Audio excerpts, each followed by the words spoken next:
you obviously had chemistry with Jeramey. Mm-hmm. He ends up getting engaged to somebody else. Yeah. You did not get engaged on the show. Right. But you guys had a lot of connection. Mm-hmm.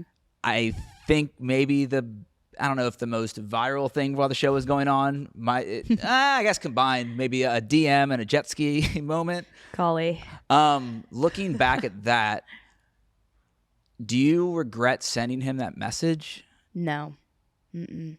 No, I don't regret sending the message. That was part of what felt like to me, was part of the experiment, like there were people that got engaged and there were people that didn't get engaged that fell in love, and you don't see that. And there were people that went and didn't have connections, but every single person that was vetted to go on the show was there to try to meet someone. Now, whether or not it was, fueled by a little bit of like fame, I don't know. I can't speak for others, but honestly, like at the end of the day, I can't say that I regret anything that I did, because in the moment, that's what felt right, especially given the situation, right? Yeah. Like, this is a completely unique, unusual thing that only a specific amount of people in the world will ever get to experience. And it's just like, I don't regret where I'm at now either. So,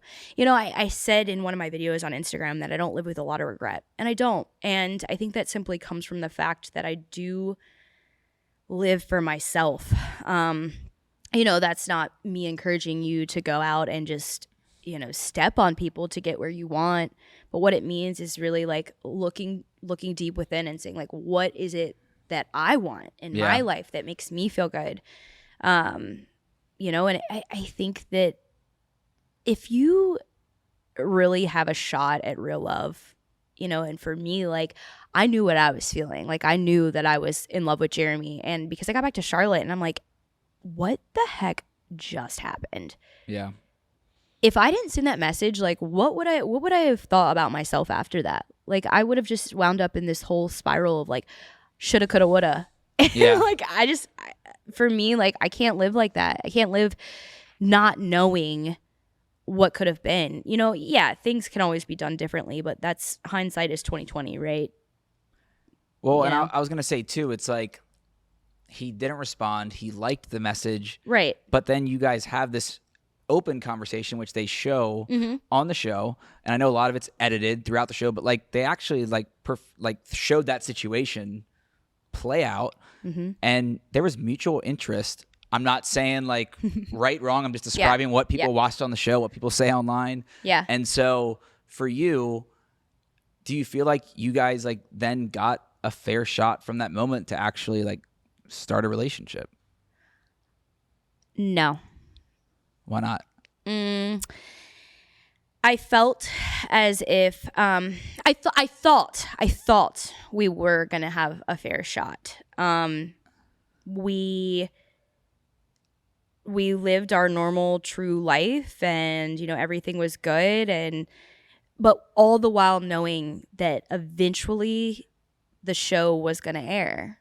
So we had some months of freedom and getting to know each other, and off camera situations that we dealt with in our own natural life. But him and I knew at the end of the day this was going to air, the public was going to see it and perceive it a certain way, and we both knew the way things unfolded. So it was like, but I will say there was a time that we had chatted, and I remember thinking like, we fell in love though. Like this worked for us, and we were very excited about it. And I was just like, this is so cool. Like, we could go, and do interviews after and talk about how cool this was and how it works and encourage people to do it. But,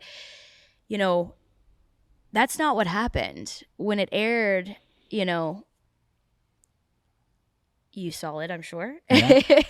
It was, things were cut and edited a certain way, and I'm not even gonna blame casting. I'm not gonna blame Netflix. But I will say that after that, I felt like there wasn't a fair shot for us, because it was mentally taxing it took a toll on myself, specifically, but I would say on Jeramey and I's relationship as a whole.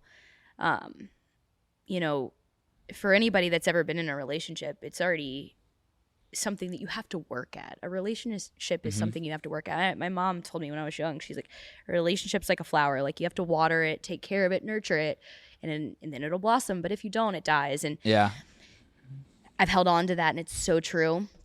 The problem is, you know, we're talking about mental health, and when things get crazy and you're trying to cater to yourself and your partner's mental health, it can get really, really scary and messy, and quite frankly, just sad, honestly. Especially whenever you're just trying to survive, you know, and you're trying to, it's kind of like, you know, being in the middle of the ocean and you're swimming, and you're like, you know, the other person, they lose their like flotation device, and you're like, you can have mine, but you're both kind of drowning and like struggling, like, you know, like, where do we go from here, you know? So it's that's really like, I know that's like a really weird way to describe it, but I remember laying in my bed one night thinking that, like, I feel like I'm drowning, like, after all of that.